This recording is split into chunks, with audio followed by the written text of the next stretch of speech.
الحمدللہ آج 17 رمضان ہے۔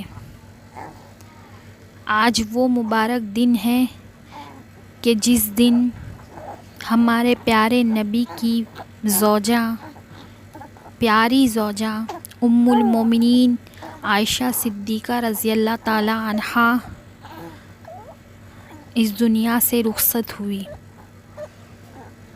تو آئیے ان کی شان میں کچھ بیان کر کے اپنی گنہگار زبان کو پاک کریں۔ ام المومنین حضرت عائشہ رضی اللہ تعالی عنہا اظہار نبوت کے 4 یا 5 سال بعد رونق عالم ہوئی۔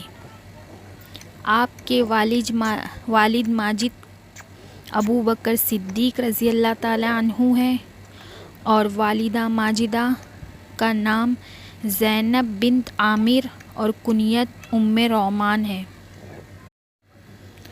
10 نبوی میں آپ کا نکاح ہوا۔ اس وقت آپ کی عمر 6 یا 7 سال کی تھی اور حضور اکرم صلی اللہ علیہ وسلم کی عمر شریف 50 سال کی تھی۔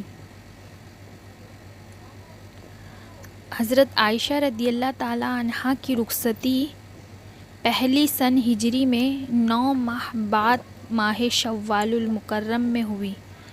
اس وقت صدیقہ کی عمر 9 سال کی تھی۔ بروایت دیگر 2 ہجری میں 8ویں مہینے کے آخر میں ہوئی۔ ہمارے پیارے نبی کے ساتھ ام المومنین عائشہ رضی اللہ تعالی عنہا کا نکاح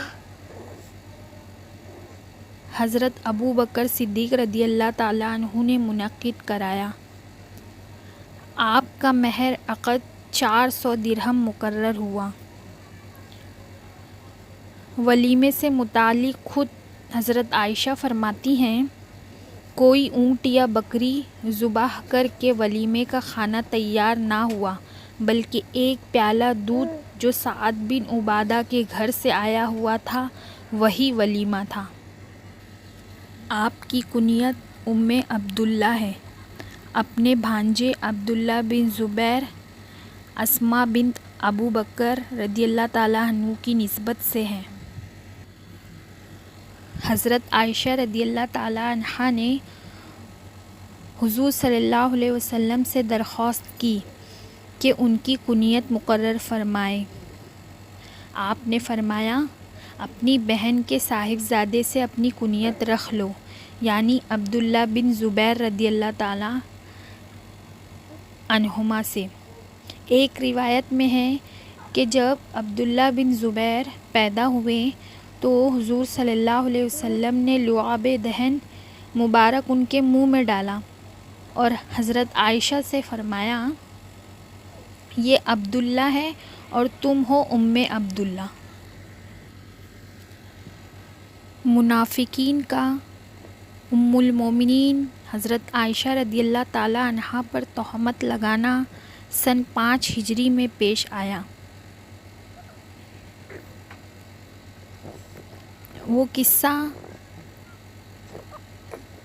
اس قصے کی تفصیل یوں ہے۔ غزوہ بنی مصطلق سے واپسی کے وقت مسلمانوں کا قافلہ قریب مدینہ میں ایک پڑاؤ پر ٹھہرا تو ام المومنین عائشہ رضی اللہ تعالی عنہا ضرورت کے لیے کسی گوشے میں تشریف لے گئیں۔ وہاں ہار آپ کا ٹوٹ گیا۔ آپ اس کی تلاش میں مصروف ہو گئی۔ ادھر قافلے نے کوچ کیا اور آپ کا محمل شریف اونٹ پر کس دیا اور انہیں یہی خیال رہا کہ ام المومنین اس میں ہے۔ چونکہ اس وقت آپ کی عمر شریف 12 سال کی تھی اور جسم میں بھی ہلکا تھا، اس لیے ہودج اٹھانے والے کو آپ کے نہ ہونے کا احساس نہ ہوا۔ قافلہ چل دیا۔ ضرور واپس ہوگا۔ قافلے کے پیچھے پڑی گری چیز اٹھانے کے لیے ایک صاحب رہا کرتے تھے۔ اس موقع پر حضرت صفوان اس کام پر تھے۔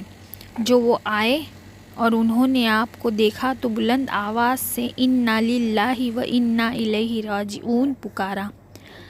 آپ نے کپڑے سے پردہ کر لیا۔ انہوں نے اپنی اونٹنی بٹھائی، آپ اس پر سوار ہو کر لشکر میں پہنچی۔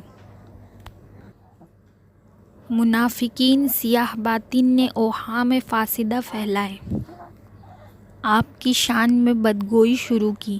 بعض مسلمان بھی ان کے فریب میں آ گئے، ان کی زبان سے بھی کوئی کلمہ بیجا سرزد ہوا۔ ام المومنین بیمار ہو گئی اور 1 ماہ تک بیمار رہیں۔ اس زمانے میں انہیں اطلاع نہ ہوئی کہ ان کی نسبت منافقین کیا بک رہے ہیں۔ ایک روز ام مصطح سے انہیں یہ خبر ہوئی، اس سے آپ کا مرض اور بڑھ گیا۔ اس صدمے میں اس طرح روئی کہ آپ کا آنسو نہ تھمتا تھا اور نہ ایک لمحے کے لیے نیند آتی تھی۔ اس حال میں سید عالم صلی اللہ علیہ وسلم پر وحی نازل ہوئی اور حضرت ام المومنین کی طہارت میں آیتیں اتری اور آپ کا شرف و مرتبہ اللہ تعالیٰ نے اتنا بڑھایا کہ قرآن کریم کی بہت سی آیات میں آپ کی طہارت و فضیلت بیان کی گئی اور بہتان لگانے والوں پر بحکم رسول کریم صلی اللہ علیہ وسلم حد قائم کی گئی اور 80 کوڑے لگائے گئے۔ 4 لوگوں کو حد قذف لگائی گئی۔ ایک عبداللہ بن ابی، حضرت حسان بن ثابت، حضرت مصطح بن اثاثہ اور حمنہ بن جہش۔ اللہ تعالیٰ نے 17-18 آیتیں آپ کی دامن عزت کی براعت و طہارت اور جماعت منافقین کی مذمت و خباثت میں نازل فرمائی۔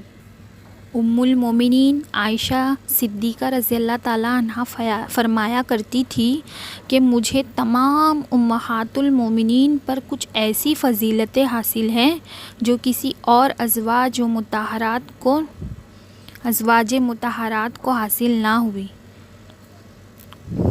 مثلاً حضور صلی اللہ علیہ وسلم نے میرے سوا کسی باقرہ سے شادی نہ فرمائی۔ قبل اس کے کہ حضور صلی اللہ علیہ وسلم میرے لیے پیام نکاح دے، جبرائیل نے ریشمی کپڑے پر میری صورت حضور صلی اللہ علیہ وسلم کو دکھا دی اور کہا کہ یہ آپ کی زوجہ مطہرہ ہے۔ اسی طرح آپ 3 راتیں خواب میں مجھے ملاحظہ فرماتے رہے اور میرے سوا ازواج مطہرات میں سے کوئی بھی ایسی نہیں جن کے ماں باپ دونوں مہاجر ہوں۔ اللہ تعالیٰ نے میری براعت و طہارت کا بیان آسمان سے قرآن میں نازل فرمایا۔ حضور اکرم صلی اللہ علیہ وسلم نماز تہجد ادا فرماتے اور میں آپ کے آگے سیدھی لیٹی رہتی تھی اور یہ سلوک میرے ساتھ ہی خاص